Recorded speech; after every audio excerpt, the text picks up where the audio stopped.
I asked Brian how many things he was working on at the same time, and he says it's just like, he laughed. I bet you got a great answer on that one, didn't you? Wow. Let me just show you how many notebooks, right, that are going right now. It makes for a really lively life. Yeah, it's not even an answerable question. It's like saying, what's the finite number of pi? You know?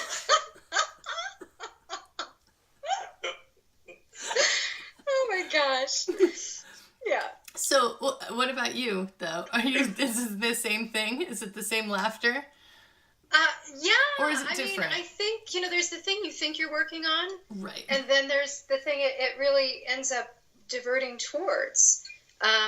Like just this morning, we said, we got one email. We talk about conjuring things, putting things out into, and I used to say, you hang an idea out in space. It isn't inside you and then outside you. It's like, but you put something out there, and once something's out there, it changes. It's out there. It's in play in the world, however that goes. And so we were just talking about workshops because we're getting a lot of emails right now about that. And, like 5 minutes later, he forwards me an email from, somebody that says, wait a minute, here's a workshop venue. We think that you should, da da da da da. And I was like, wow, that took like no time whatsoever. I guess that's what I'm working on today, so. It's the magic thing that I brought up. That's how magic operates. Yeah. It's not believing in magic. It's actually seeing. You have to do something about it. So we can't just, that workshop is not going to magically happen. I now have to say, I have to hear it, I have to see it, and I have to make time then to make space for it. So I would say that, there are kind of long-term projects of things I want to do.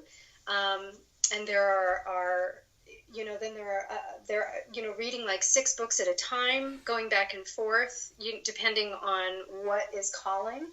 So, yeah, I don't have a number either. We tend to do what we've done in the past, and we really like it, is we tend to begin a relationship with people 3 weeks prior to the workshop, where we start correspondence. And that's to get us going. It's to get you starting to face some questions that you really have. Like, they're the reasons that people think they take the workshop, and then they actually bump up against to the real reasons why they're taking the workshop. So we get into correspondence. Which is one of the most fun things in the workshop. And we go into it knowing that whatever people say they're there for isn't what they're there for, and we get to point it out to them, which is really fun. Well, and they discover it along the way, So we start the practices about 3 weeks prior, and then we like to spend at least 3 days. This is partially to accommodate travel. It's also to accommodate for affordability, and and it gives us enough time for people to be with us, to get away from us, for things to kind of settle a little bit, and then come back. I think ideally we'd probably do a 5 to 7. No, hang on. So then we do a 5 to 7. Like, what did I say? We'd love to do 5 to 7 days, to do an entire week, because that would really allow people some space. But we're working with some different retreat centers on that. And then we follow you 3 weeks after, and we give more writing practices after, because that's really when the questions happen. Because it's really easy to create a magical space there. And then when you go home, you think, crap. And then you tend to isolate it, or, put it on a shelf and idolize it. And it's not useful. So it's really got to be something that you carry with you.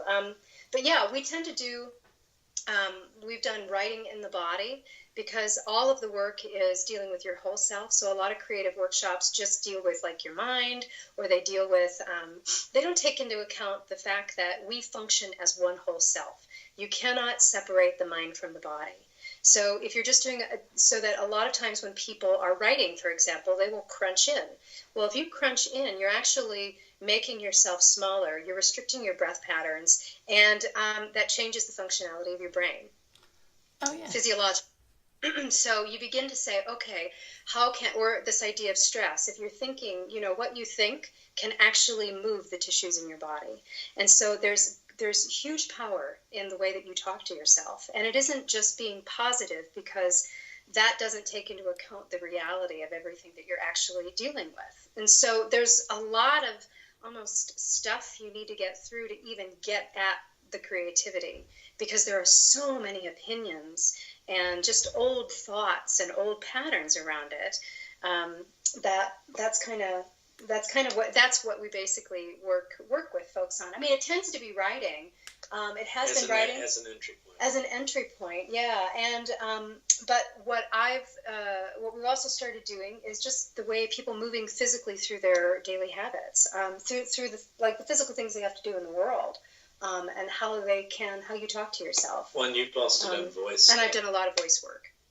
Like people tapping into their entire voice. You know, you got a lot of women right now that speak in what I call a baby girl voice, or you can't understand them. And it's grown women with intelligent things to say, and I don't hear them because it's coming from a voice of a child. And somewhere along the lines, they learned to use half of their voice because it was a safety thing. It was a survival technique. It was something that didn't hurt somebody else's feelings, but it's half their voice. So, we do lots of that kind of stuff. We've done coaching online. We've done a mix of online and then they fly us there, or we go someplace. We all travel to a particular location. Our ideal is to have a space where we are so that we could really have something that's more like a flex space where people can drop in. So for example, you've got a big meeting that day, you drop in, you get on your voice, you're like, and off it goes. And you can come every day, or you can come 3 days a week or once a month or something like that, because it is a lifetime thing. Every day we need to keep rebalancing. So it's not just that's why this idea of doing workshops feels a bit false, because it just gets you started. But it's really kind of like you don't do one oil change your whole life with a car. I did once. I know. Yeah, you did. I did once. It's like, and then the car died. But right. So you learn. Right, exactly. Right, exactly. Anyway, so yeah, if that answers your questions. All right, cool. Thank you. Yeah, sure. Brian, get in the frame so I can say thank you. I'm glad that you got a chance to ask Pia too, because it's that thing. We have different. We offer different perspectives on that the larger thing we're playing with, and so I always love hearing what how she's seeing things on any given day.